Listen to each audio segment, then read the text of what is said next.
Project Exploration presents 15 for 15, celebrating 15 extraordinary years with 15 extraordinary people who make it all happen.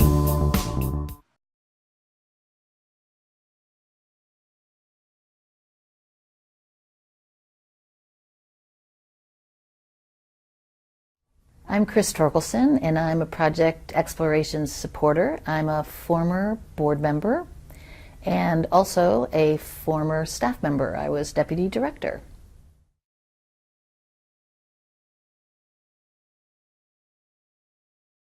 The phone rang, and it was a woman named Gabe Lyon, and she needed some help with fundraising. She needed some help starting a board.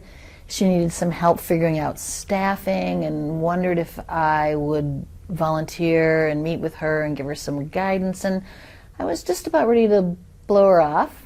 And then she started talking a little bit more. She talked about it being with girls from the west side, the south side. It was involving paleontology and dinosaurs. And then I was kind of hooked and said, sure, I'll meet with you. I was very blown away by their passion for the organization, the ideas that they had about really engaging the kids. Particularly my interest was girls, with science, and getting them out of school, out of the neighborhoods, into the field. So I said, I'm in, let's start working.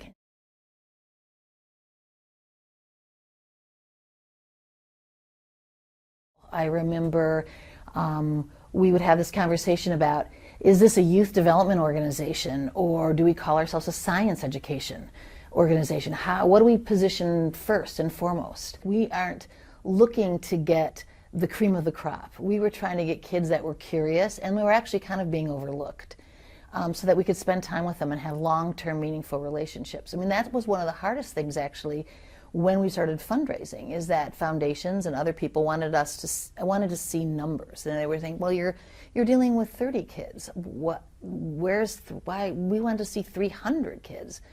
But the 30 kids that we were dealing with them in a very deep way. We were dealing with them from 8th grade all the way to 12th grade, and then we were helping them get into college. We were writing the recommendations for them. They were coming to us when they were home on Christmas break and spring break.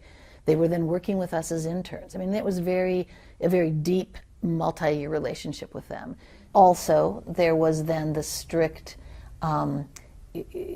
groups that were looking at us as a pure science organization too, and saying, how many scientists are you turning out?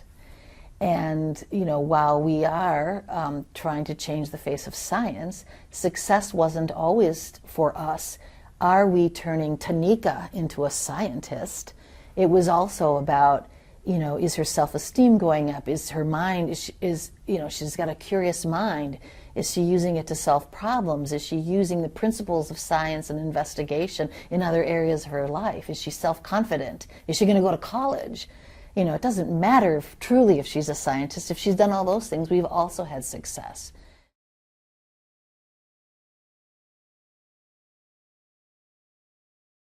One of the big things that put Project Exploration on the map is when we kind of went into a very large collaboration with the Garfield Park Conservatory. That really brought Project Exploration quite a bit of exposure, really put us on the map.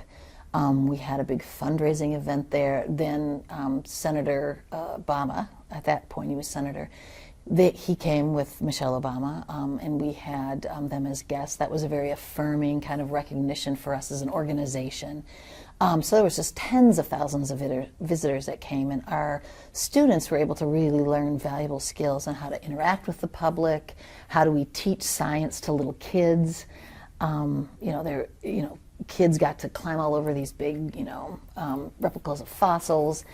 So we used it as a way to springboard so much of our educational work, and by using our own students to do that. So that was a real turning point in the organization. We added staff, and like I said, it was a whole year-long project. And so from there, the organization just kind of grew and grew and grew.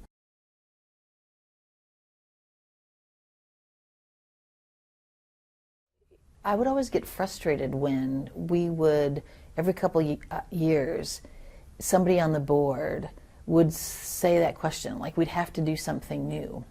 Because I always felt that the best ideas came from the students themselves. When I think about some of the stuff that's come out of PE, it hasn't been something that Gabe thought of, or it wasn't something that Kristen thought of. It was something that the kids thought of. I remember talking with some staff several years ago about like forensics. How did that happen? It's like because it's all over TV, you know, and the kids were demanding it. So again, it's like if we're trying to keep up with kids' curiosity and to, you know, harness that to get them involved and get them, you know, keep their curiosity up, go with where they're at.